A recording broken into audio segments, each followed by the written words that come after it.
والحاجات ديت مش على سبيل الرفاهية ان هي تحصل، لا الحاجات ديت لازم تكون اساسيات.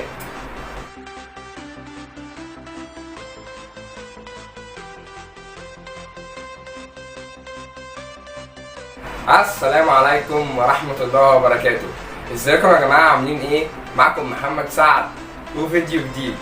النهاردة يوم السبت، الفيديو بتاع تطوير الذات. ان شاء الله قلنا كل سبت هننزل فيديو عن تطوير الذات، والنهاردة الحلقة التانية ان شاء الله بإذن الله.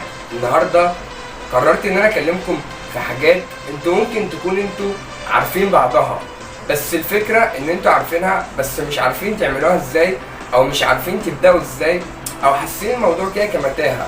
فانا جاي بقى اظبط المتاهة ديت واعرفكم تمشوا ازاي صح على الحوار دوت. المهم قبل ما نبدأ الفيديو انزلوا اضغط لايك وسبسكرايب عشان عايزين نكبر القناة ونوصلها لأكبر عدد من الناس. وبس كده، يلا بينا نبدأ الفيديو.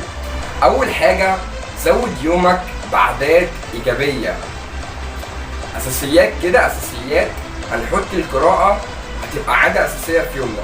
طيب أنت مثلا مش بتحب القراءة وجربت كذا مرة ومش ظابطة معاك خالص ومش بتحبها خالص، خلاص ممكن تسمع مثلا حد ملخص كتب، أو في كتب بتبقى بتسمعها يعني مش متلخصة، لا الكتاب كامل بس انت بتسمعه.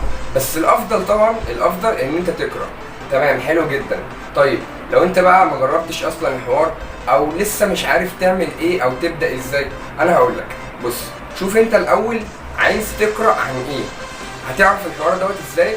شوف انت بتحب ايه، ميولك بيروح لايه، مثلا تطوير الذات، ولا مثلا عن قصص تاريخيه، ولا مثلا عن قصص رومانسيه، ولا ايه. شوف ميولك بيروح لايه واعمل سيرش. شوف مثلا افضل كتب عن الموضوع اللي انت بتحبه دوت. هتشوف الكتب ممكن تنزلها PDF وتبدا تقرا، او ممكن تشتري الكتاب من اي مكان وتقرا، والافضل طبعا انك تشتريه. بس في الحالتين انت هتقرا، فاهمين الفكره؟ يعني اذا كان PDF او اذا كان الكتاب عادي انت كده كده هتقرا. طيب حلو جدا. هنقرا ازاي بقى؟ بصوا، لو احنا لسه في البدايه اكيد مش هنجيب الكتاب كله وهقراه كله بقى مره واحده كده على طول، اكيد طبعا ما ينفعش. تمام، ممكن نبدا بايه؟ كل يوم مثلا يعني صفحتين 3 صفحات. بس الفكره ان احنا نحط وقت معين هنشوف فيه مثلا الكتاب ده، او هنقرا فيه الكتاب دوت الصبح او بالليل، على حسب انت بتحب ايه او ايه الوقت الفاضي بالنسبه لك. بس الافضل انك تقرا الصبح. كده انا قلت لك ازاي تجيب الكتاب اللي انت اصلا ميولك بيروح ليه، ازاي هتقراه، تمام، وازاي هتواظب عليه لحد ما تخلصه. حلو جدا. طب انت في القراءه بقت فل، ممكن حاجه تانية بقى زي الرياضه مثلا. هنعمل ازاي الحوار دوت؟ شوف انت مثلا بتحب تلعب بوكس وكده، ولا بتحب مثلا تبني جسمك فتروح الجيم، او بتحب تلعب موسيقى. شوف انت ميولك بتروح لايه، ديت اول حاجه. تاني حاجه، شوف المكان اللي بيعلم الكلام دوت او اللي هيخليك يساعدك في الموضوع دوت. حلو، وبعدين روح المكان ده وابدا ان انت اشتغل على الموضوع، بس ما تمطلش او ما تسوفش في الحوار دوت. خلاص انا شفت النهارده، بكره بقى ابقى اروح، وبكره هيجيب بعده، وفي النتيجه مش تعمل حاجه خالص. لا يعني خد الموضوع كده بايه، اللي هو بجديه شويه. فاهمين؟ العادات الايجابيه لما بتخش يومك بتخلي يومك اصلا ايجابي. عادات ايجابيه هتنور لك يومك، ودي كانت اول حاجه. تاني حاجه، حط نفسك في مواقف مش بتحبها. حاول كل فتره كده تخرج بره دايره الراحه بتاعتك وتعمل حاجات انت مش متعود عليها. انت كده هتكون بتمرن عقلك ان هو يتحط في حاجات هو مش متعود عليها. فانت بقى شوف نفسك هتتصرف ازاي في الحوار ده. هتعرف مثلا ايه ردة فعلك اللي هتصدرها، هتعمل ايه، هتعرف تتصرف ولا لا. لازم تعمل الحوار ده كل فترة، ومش فترة كبيرة، يعني مثلا كل اسبوع، مش هقول لك كل شهرين 3، لا كل اسبوع. دوت هيساعدك انك يبقى عندك جراءة وشجاعة في انك تعمل حاجات اكتر. فانت كده هتكون طورت نفسك في حاجة.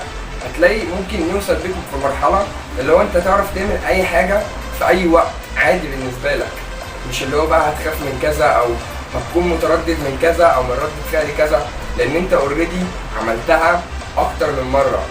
فاخرج من دايرة الراحة. تالت حاجة السلام الداخلي. بصوا عايزين نتكلم شوية عن الموضوع دوت، وعايزكم تركزوا شوية في الحوار دوت. احنا دلوقتي عايزين نطور من نفسنا، حلو؟ فلازم يكون عندنا سلام داخلي، علشان السلام الداخلي هينعكس عليك من بره، حلو؟ ازاي بقى يكون عندك سلام داخلي او راحة نفسية، او مش راحة نفسية اللي هو انت قاعد كده تمام انا كويس، انا عندي سلام داخلي وانت من جواك مش مظبوط، لا، لازم نخلي الموضوع فعلا يكون حقيقي. طب هنعمل دوت ازاي؟ احنا ممكن نعمله حلقة لوحده اصلا، بس انا هقول لكم يعني على ايه حاجات كده سريعة.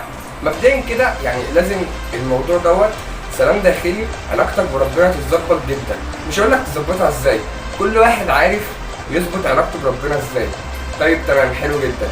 تاني حاجة لازم تتقبل فكرة ان الناس مش هيساعدوك ان انت توصل لسلام داخلي، لان للاسف في الفترة ديت يعني الناس ما بقوش اللي هم ايه يتكلموا كويس، او لو واحد مثلا في مرة موقف او بتاع مش بيلتمسوا العذر وبيقولوا على طول، وممكن يجرحوا اللي قدامهم وهم اصلا مش واخدين بالهم من الحوار دوت، او مش عارفين ابعاد الكلمة ديت هتروح لفين. فلازم تتقبل فكرة الناس مش هتساعدك في الحوار دوت، انت ظبط علاقتك مع ربنا، وحاول تحافظ انك كل يوم تقول لنفسك ايه ده كده شوية كده 5 تهدى خالص، في ايه؟ تحاول كده تهدي نفسك خالص وتحافظ على السلام الداخلي جواك، علشان دوت هيظهر في افعالك وفي شكلك وفي طريقة كلامك وفي كل حاجة. فالسلام الداخلي مهم. رابع حاجة السعادة مش رفاهية. لازم تفكر نفسك كل يوم وانت بتتعامل مع اي حد او انت بتعمل اي حاجة في حياتك، لازم تفكر نفسك ان السعادة مش رفاهية. طيب انت ازاي تكون سعيد؟ كل انسان بيختلف عن التاني، بس انت لازم تسأل نفسك انت ازاي بتكون سعيد؟ بكون سعيد مثلا لما بعمل كذا وكذا وكذا، حلو. ليه مش كل يوم تعمل كذا وكذا وكذا؟ بجد ليه يعني؟ فكر نفسك كل يوم انك لما انت حتى تبقى سعيد تخرج افكار جامدة جدا، وهتبدع في شغلك وهتعمل حاجات كتير جامدة قوي قوي قوي. فلما تكون سعيد ديت هتبقى حاجة كمان على صحتك النفسية هتساعدك جامد. ولو مش عارف انت بتكون سعيد بايه، جرب يعني اكتشف نفسك هتبقى سعيد ازاي. مثلا جرب تعمل كذا انبسطت بيها، تمام، يبقى ديت بتسعدني. ما جربت كذا ما ظبطتش، يبقى ديت مش بتسعدني، وهكذا. بس لازم تكون سعيد. خامس حاجة واخر حاجة معانا في فيديو النهاردة، وانا شايف من وجهة نظري ان ديت اهم حاجة اصلا في الفيديو النهاردة، وهي اعرف كل يوم معلومة دينية. بصوا يا جدعان، احنا دلوقتي عايزين نطور من نفسنا، حلو؟ فما ينفعش تطور من نفسك وتبقى شخص جامد جدا وانت مش عارف معلومات دينك على الاقل. فاهم؟ انا والله مش شيخ ومش كده، بس يعني بحاول اوصل لك الموضوع اللي هو مش موضوع سهل او على سبيل الهزار، لا بجد بقى موضوع مهم جدا، لان في ناس كتير واكتريتهم شباب مش عارفين اساسيات الدين اصلا، الاساسيات. انتوا فاهمين الفكره؟ فديت كمان يعني ربنا لما يحاسبك مش هيقول لك مثلا انت عملت كذا او عملت كذا، يعني هتتسأل على حاجات دينيه. انتوا فاهمين الفكره؟ انا مش عايز اتعمق في الموضوع، بس كل يوم حاول تعرف. يا عم اقول لك على حاجه، معلومه واحده دينيه، معلومه واحده، فاهمين؟ هتعرف معلومه عن ايه؟ اي حاجه، فاهم؟ اي حاجه في الدين، بس لازم على الاقل تعرف كل يوم معلومه دينيه هتفيدك اصلا في حياتك. ولما تتعمق في الموضوع اكتر هتشوف كميه الراحه النفسيه وكميه الجمال وكميه يعني ازاي بجد ازاي انت ما كنتش عارف كل المعلومات الجميله جدا دي اللي هي كفيله تغير حياتك بنسبه كبيره جدا للاحسن طبعا. فيا ريت ما نستهونش بالموضوع دوت ونطبقه. يعني انت النهارده لو طبقت مثلا بعد الفيديو دوت كل يوم عرفت معلومه دينيه، انا كمحمد اكون مبسوط جدا ان انت يعني عرفت تعمل حاجه وعرفت تستفيد بحاجه. انك كل يوم تعرف معلومه دينيه في حياتك هتفيدك انت، انا مش مستفيد حاجه. انت سمعت الكلام وخلاص، انا هختم الفيديو وخلاص خلصت. انت اللي هتستفيد بالموضوع في حياتك وفي نفسك، هيبقى معلومات ليك وحسنات طبعا ليك هتساعدك في الاخره. وبس كده، ده اللي كان عندي اقوله لك النهارده، وبكده وصلنا لنهايه الفيديو. اتمنى لو استفدتوا من الفيديو ولو 1%، انزل اضغط لايك وسبسكرايب، واستنونا يا جدعان ان شاء الله باذن الله الفتره الجايه هننزل فيديوهات كتير ضرب نار. الى اللقاء في فيديو اخر، سلام.